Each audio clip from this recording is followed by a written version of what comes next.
하나님 말씀 창세기 35장 1절 말씀 한 절만 보시겠습니다.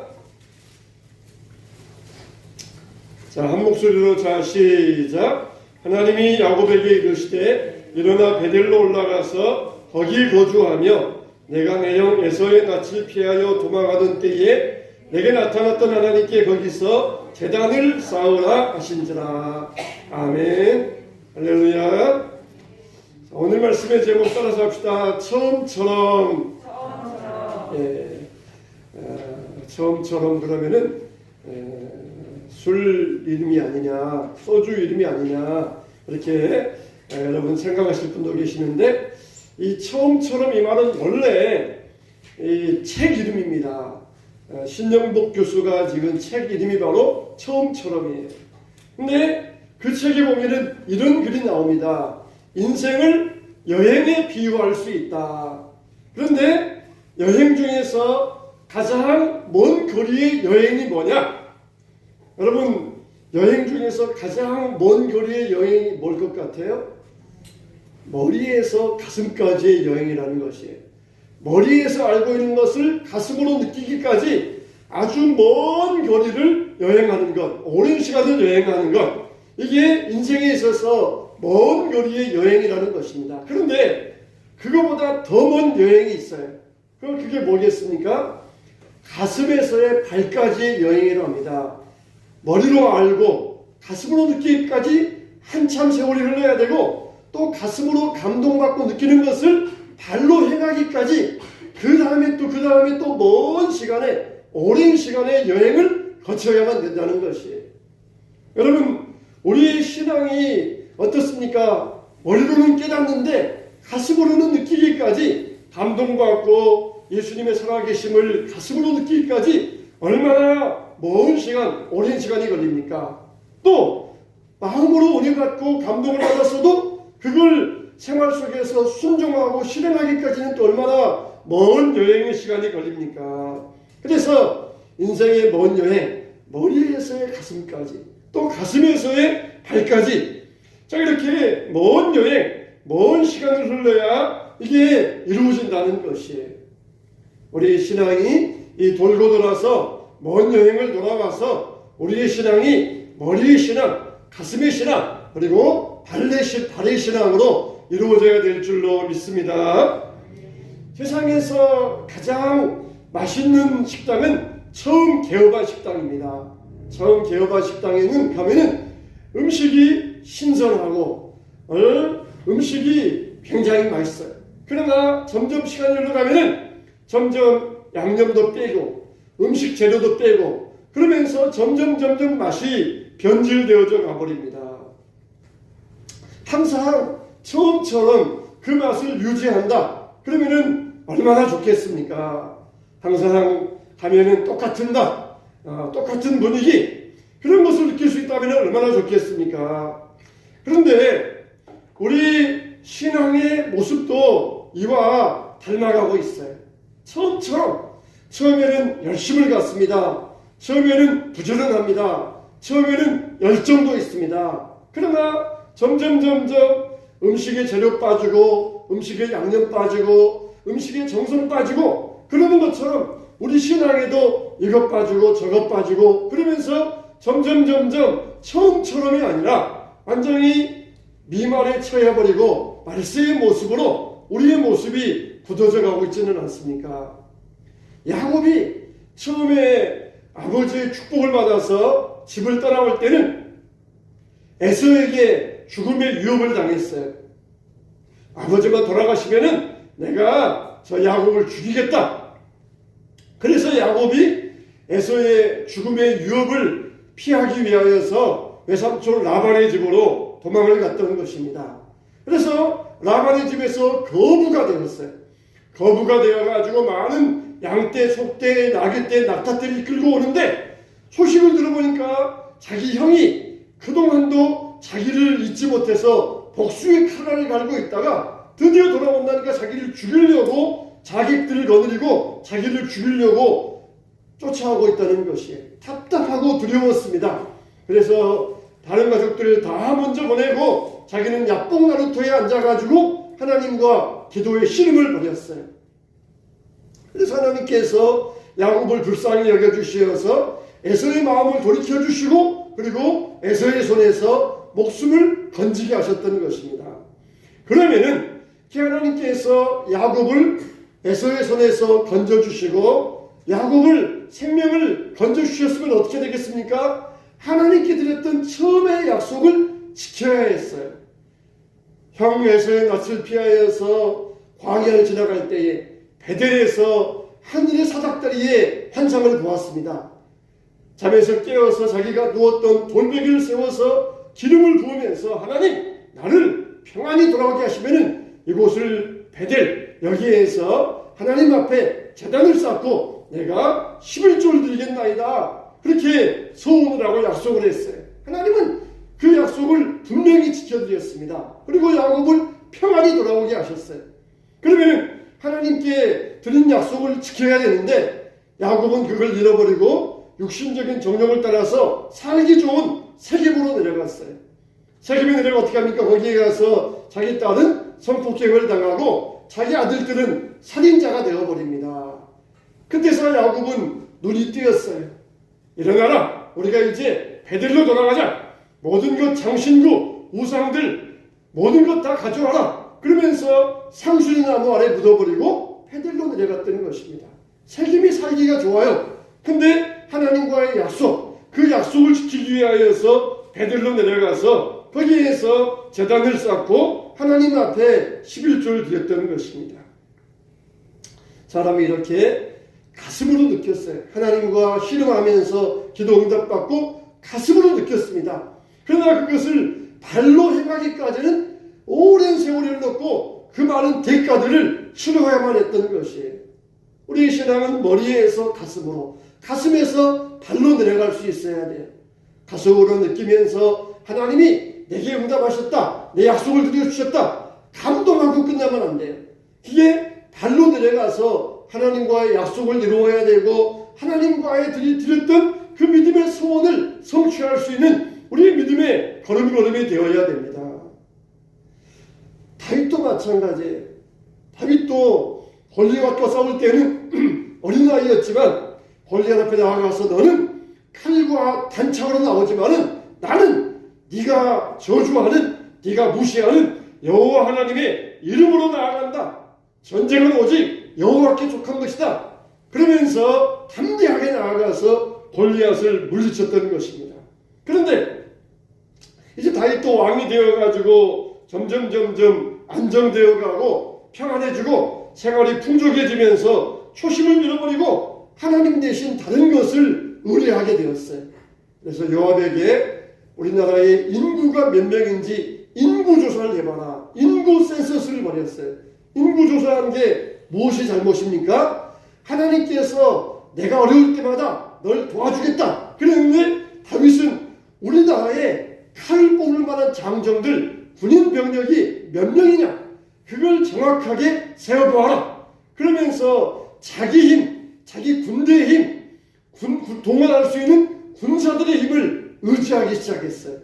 전쟁은 하나님께 속한 것이다. 그러면서 그렇게 믿음으로 골리앗 앞에 나아갔던 그 다윗이 이제는 그 초심이 변하여 가지고 이제는 군인들의 숫자 세어보니까 130만 명이에요. 칼을 뽑을 만한 장정들의 숫자가 130만 명이었습니다. 얼마나 대단합니까?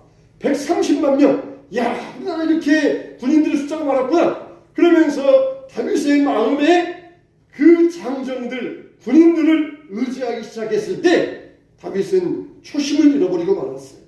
전망처럼 이 전쟁은 칼과 창에 달려있는 것이 아니라 여호와 하나님의 손에 달려있다. 초심을 잃어버리고 우리나라의 군인들이 얼마 있는가, 가용 인원들이 얼마 있는가, 그걸 세기 시작할 때 초심을 잃어버렸다는 것입니다. 러시아가 그렇게 많은 나라, 그렇게 인원들이 많고 그렇게 넓은 나라지만 지금 우크라이나하고 전쟁하면서 젊은이들이 전쟁 중에서 많이 사망을 하니까 이 전쟁 자원이 앞으로 5년 동안은 어렵다는 것이에요. 그렇게 수억의 나라에서도 그렇게 전쟁 자원 젊은이들이 어려움 나갈 때가 있어요. 그런데 이렇게 다윗이 자기 나라의 젊은이들이 130만 명이나 할 때 얼마나 스스로 뿌듯하고 얼마나 든든했겠습니까? 그런데 하나님께서는 네가 나를 의지하지 아니하고 사람을 의지하고 인원을 의지하고 그럴 때에 하나님께서는 다윗을 멀리하셨던 것입니다. 다행히도 다윗은 이것을 깨닫고는 즉시 자책이 일어났어요. 내가 하나님께 범죄하였나이다. 그의 마음이 자책하고 다윗이 여호와께 아뢰되 내가 이 일을 행함으로 큰 죄를 범하였나이다. 여호와여 이제 간구하옵나니 종의 죄를 사하여 주옵소서. 내가 심히 미련하게 행하였나이다. 미련하게 행하였나이다. 다행히 다윗은 즉시 자책하고 자기의 잘못을 깨달을 수 있었어요. 여러분, 우리에게는 초심이 있습니다. 이 초심을 잃어버리면 안 돼요. 하나님이 나를 처음 만나주시고 내가 처음 믿음을 가지고 열정적으로 부지런하게 최선을 다하여서 그 했던 그 초심, 그런데 이제 막상 먹고 살만하고 이제는 세상적으로 풍족해지고 그러니까 하나님을 의지하는 대신 다른 것을 의지하며 살아가는 것, 이게 바로 인생의 모습입니다. 다윗도 그랬는데 나는 안 그럴 것 같다, 그렇게 장담할 수 없어요. 우리는 여기에서 넘어지면 안 됩니다. 다윗이 인구조사함으로 말미암아 무려 하나님께서 재앙을 내리셨는데 그때 죽은 인원이 7만 명이에요. 7만 명. 잘못은 다윗이 했는데 벌을 받은 사람들은 7만 명 백성들이 벌을 받았어요.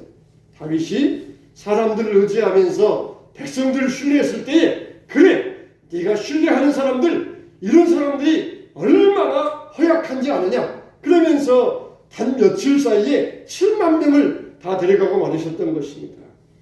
정말 다윗이 그때서 뉘우치고 회개하면서 하나님 앞에 제단 쌓고 범죄와 화목제를 드리고 그리고 여호와 앞에서 그 땅을 위한 기도를 드릴 때 하나님께서 그 재앙을 그치셨다 그랬어요. 정말 다행히도 다윗은 자기의 잘못을 알고 뉘우쳤어요. 그런데 다윗의 결말과 사울의 결말은 전혀 정반대입니다. 사울도 처음에는 얼마나 겸손했습니까? 젊은 청년, 나라를 걱정하는 순수한 청년, 하나님께서 베냐민 지파의 기스의 아들 사울을 불러서 왕을 세우려 할 때 이 청년이 너무 겸손하여서 행부 사이에 숨었다 그랬어요. 짐짝 사이에 숨어가지고 저는 왕이 될 자격이 없습니다. 나는 정말 이 감당할 만한 능력이 없습니다. 그러면서 그렇게 겸손하였던 사람이라고 했어요. 근데 전쟁에서 몇 번 이기니까 마음이 높아지고 겸손해지고 맙니다. 자기 권위를 내세우고 그리고 하나님을 보기보다는 백성들과 장로들의 눈치를 보기 시작했어요. 그리고 상황과 형편들 따라서 자기의 유불리를 따지고 그리고 자기의 라이벌인 다윗을 죽이기 위하여서 혈안이 되었던 것입니다. 정말 사울이 이런 일을 할 것이 아니라 자기의 무너진 초심을 회복하기 위하여서 하나님께 나아갔다. 그러면은 사울이 얼마나 좋았겠습니까? 끝까지 초심을 회복하지 못하자 결국 사울은 멸망당하고 말았어요. 자기만 멸망당한 게 아니라 온 가족이 멸문을 당하고 말았던 것입니다. 하나님의 심판은 무섭습니다. 하나님의 심판은 무서워요. 정말 나 한 사람 때문에 온 가족이 멸문을 당할 수 있다는 것이에요. 정말 사울은 초심을 잃어버렸고 회복하지 못하고 있다가 결국은 버림을 받고 말았어요. 이스라엘 백성들이 가나안 땅에 못 들어간 것도 마찬가지입니다. 400년 동안 노예 생활하다가 하나님께서 애굽에 10재앙을 내리셨어요. 그리고 홍해 기적을 보여주시고 만나와 메추라기를 내려주시고 여리고성을 무너뜨려 주셨어요. 물론 이들도 처음에는 이걸 볼 때 하나님께 감사하고 춤을 추면서 찬양하기도 했습니다. 그런데 그게 얼마 가지 못했어요. 모세를 향하여서 돌을 치려고 하고 그리고 우리가 애굽으로 돌아가자 그러면서 하나님을 대적하였던 것입니다. 결국은 하나님께서 초심을 회복하지 못하고 초심을 잃어버린 이스라엘 사람들을 가나안 축복을 누릴 자격이 없다 말씀하시고 광야에서 다 엎드려지게 하셨던 것입니다. 여러분, 누구나 다 초심을 잃어버릴 수 있어요. 저도 마찬가지고 여러분도 마찬가지입니다. 교회가 처음 개척할 때 정말 얼마나 조바심 안절부절하는지 몰라요. 그러나 점점 시간이 들어가면서 그 초심이 사라져 버립니다. 초심이 사라져 버려요. 신앙의 능력이 회복되지 못합니다. 우리가 잃어버린 초심을 회복하는 자만이 승리할 수가 있습니다. 개선하기보다는 하나님을 바라보면서 의지하는 믿음을 가질 수 있어야 됩니다. 연예인들이나 가수나 배우들도 신인 시절에 무명 시절에는 90도로 격리하면서 겸손하게 사람들을 대합니다. 팬들을 대할 때에도 정성을 다해서 대합니다. 그러다가 인기가 높아지고 유명해지게 되면은 스케줄도 빵꾸내고 그리고 팬들에게도 소홀히 하고 팬들을 만나주지도 아니하고 그러다가 한순간에 팬들이 등을 돌려버리면은 인기가 추가하고 아무도 만나주지 아니하면은 그때 가서야 후회하고 말아요. 요즘 연예인들은 선배들의 그런 모습을 보았어요. 그래서 요즘 연예인들은 유명해져도 그래도 팬들 앞에서 아주 겸손한 모습을 보이려고 하는 그런 연예인들이 많이 있어요. 우리가 축구선수 손흥민 선수를 좋아하는데 좋아하는 이유가 축구를 잘해서만도 아니에요. 굉장히 겸손합니다. 아버지의 가르침을 따라서 정말 신앙적인 가르침을 따라서 굉장히 겸손해요. 그러니까 축구를 잘하는 세계적인 선수여서도 그렇게 사랑받지만 그런 겸손하게 수더분하게 사람들 앞에서 자만하지 아니하고 수도분하게 있는 그런 모습 볼 때 얼마나 사랑을 받습니까? 세상에 연예인 배우들도 이렇게 버림받지 않기 위하여서 겸손한다 그러면은 우리는 하늘의 배우들이에요. 하늘의 배우들은 우리가 하나님 앞에서 겸손하지 아니하면은 언제 하나님께로부터 버림당할지 모릅니다. 언제 버림당할지 몰라요. 다윗에게는 누가 있었어요?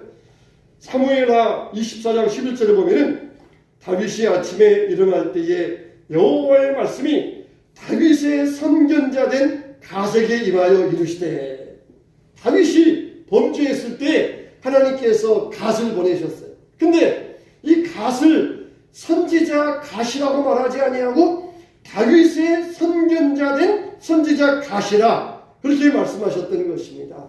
하나님께서 갓 선지자에게 하나님 말씀을 보내셨습니다. 그런데 이 갓은 누구였냐? 다윗의 선견자 된 선지자 갓이었다는 거예요. 선지자가 먼저 하나님 말씀 듣고 하나님 말씀 보고 그 다음에 백성들에게 왕에게 이 말씀을 전해주는 사람, 이게 다윗의 선견자 된 선지자 갓이었다는 것이에요. 사울에게도 선지자가 있었어요. 유명한 능력 있는 사무엘 선지자가 있었습니다. 사무엘 선지자도 사울에게 왕이여 망령되이 행하였나이다. 순종이 제사보다 낫고 듣는 것이 수양의 기름보다 나으니다. 이 말은 무슨 말이에요? 회개하십시오. 그런 뜻이에요. 근데 사울에게는 사무엘이 선견자가 되지 못했어요. 선견자가 되지 못했습니다. 먼저 보고 자기에게 전해주면은 그걸 받아서 오 나의 선견자시여 나에게 주신 말씀 내가 받고 행하겠나이다. 자기의 선견자로 삼아서 그 말씀을 행했어야 되는데 사울에게는 사무엘이 선견자가 되지 못했어요. 그런데 다윗은 갓을 자기의 선견자로 삼았습니다. 미리 먼저 선지자가 먼저 보고 먼저 듣고 먼저 깨닫고 그리고 그 사실을 그대로 전해주는 사람 그리고 그것을 그대로 받아들이는 사람 이게 바로 선견자예요. 여러분들에게는 어떻습니까? 많은 선지자가 있습니다. 하나님 말씀을 전해주는 좋은 설교도 많이 있고 좋은 말씀도 많이 있고 많은 선지자가 있어요. 근데 진짜 여러분들에게 나의 선견자가 있습니까? 나의 선견자가 있습니까? 나에게 주신 말씀, 나에게 주신 하나님의 말씀, 그게 선견자가 있어야 돼. 선견자가 있어야 돼. 우리 기독교는 말씀의 종교입니다. 왜 그렇습니까? 사람들이 다 초심을 잃어버리기 때문에 자기가 가야 될 이 신앙의 정도에서 조금씩 벗어나서 결국 엉뚱한 곳으로 가기 때문에 그때 선견자를 보내가지고 다시 이리 와라. 그때 우리가 선견자의 말을 듣고 다시 와야 돼요. 말씀의 종교. 항상 말씀을 듣고 다시 와야 돼요. 어떤 것도 아닙니다. 말씀을 통하여서 다시 벗어났던 길에서 다시 와야 되고 또 치우쳤던 길에서 다시 와야 되고 이게 바로 나의 선견자예요. 다윗에게는 이런 나의 선견자가 있어서 가시 선견자였고 그 말씀대로 다시 초심을 회복하고 돌아올 수 있었지만 사울은 사무엘 선지자가 와서 그렇게 일러주었지만 그 말을 듣고 흘러버리고 말았다는 거예요. 하나님 말씀보다 자기 체면, 자기 위신 그게 더 중요했던 것이에요. 그게 무슨 소용이 있습니까? 내 체면, 내 위신 그게 무슨 소용이 있어요? 하나님 앞에 버림당하면 아무런 소용없어요. 먼저 보고 나에게 예상해 주는 사람, 나에게 필요한 말씀을 전해주는 사람. 하나님은 하나님의 사랑하고 하나님께서 회복시킬 자에게는 주의 종을 보내주셔가지고 말씀을 주시고 영적인 질서를 세워주십니다. 다윗에게도 이런 사람이 있었고 또 우리에게도 이런 선견자들이 있어야 됩니다. 정말 좋은 말씀이 많은 시대이지만 내게 들려주는 말씀이 없다. 그것은 정말 불행한 인생이에요. 정말 나에게 들려주는 말씀, 내게 주시는 말씀, 이 말씀이 내게 있을 때 우리는 나의 선견자, 내 인생을 바로잡아주고 내 인생을 이끌어줄 수 있는 그런 선견자를 통하여서 내 인생이 올바른 길로 갈 수가 있는 것입니다. 에베소 교회는 정말 열심도 있었고 분별력도 있는 그런 교회였었어요. 그런데 책망받았습니다. 왜 그렇습니까? 처음 사랑을 버렸노라 그랬어요. 요한계시록 2장 4절로 5절 말씀 보면은 그러나 너를 책망할 것이 있나니 너의 처음 사랑을 버렸느니라. 그러므로 어디서 떨어졌는지를 생각하고 회개하여 처음 행위를 가지라. 만일 그리하지 아니하고 회개하지 아니하면 내가 내게 가서 촛대를 그 자리에서 옮기리라 말씀하셨어요. 처음 사랑 가져라. 그것만 했습니까? 처음 행위를 가져라 그랬어요. 처음 행위. 처음 사랑. 가슴만의 느낌이 아니라 처음 행위. 발로서의 행동. 이것도 우리가 다시 처음으로 돌아가야 된다는 것이에요. 처음에는 얼마나 열심히 했습니까? 교회 나올 때도 얼마나 열심히 그냥 얼마나 주님 앞에서 젠경으로 뛰어나오고 혹시라도 늦을까봐 교회 나올 때 지각할까봐 얼마나 열심을 가지고 교회 나오고 또 기도할 때도 간절한 마음으로 기도하고 우리의 열심과 열정과 부지런함과 사모함 이게 우리의 처음 행동이 아니었습니까? 근데 점점 물러가면서 편리하니까 힘드니까 어려우니까 자기 중심적으로 모든 것을 뒤바꿔 가지고 처음 행동은 다 버려버리고 이제는 이상한 모습만이 우리에게 남아있지는 않습니까? 처음 사랑 이것만 우리가 회복할 것이 아니라 처음 행위도 우리가 회복할 수 있어야 돼요. 머리에서의 가슴까지의 여행도 먼 여행이지만 가슴에서의 다리까지 발까지의 여행도 이것도 가깝지 아니한 여행이에요. 그렇지 아니하면 촛대를 옮겨버리시겠다 말씀하셨습니다. 말씀 앞에 엎드린 사람이 바로 처음 행위를, 처음 사랑을 회복할 수가 있습니다. 처음처럼, 우리의 처음처럼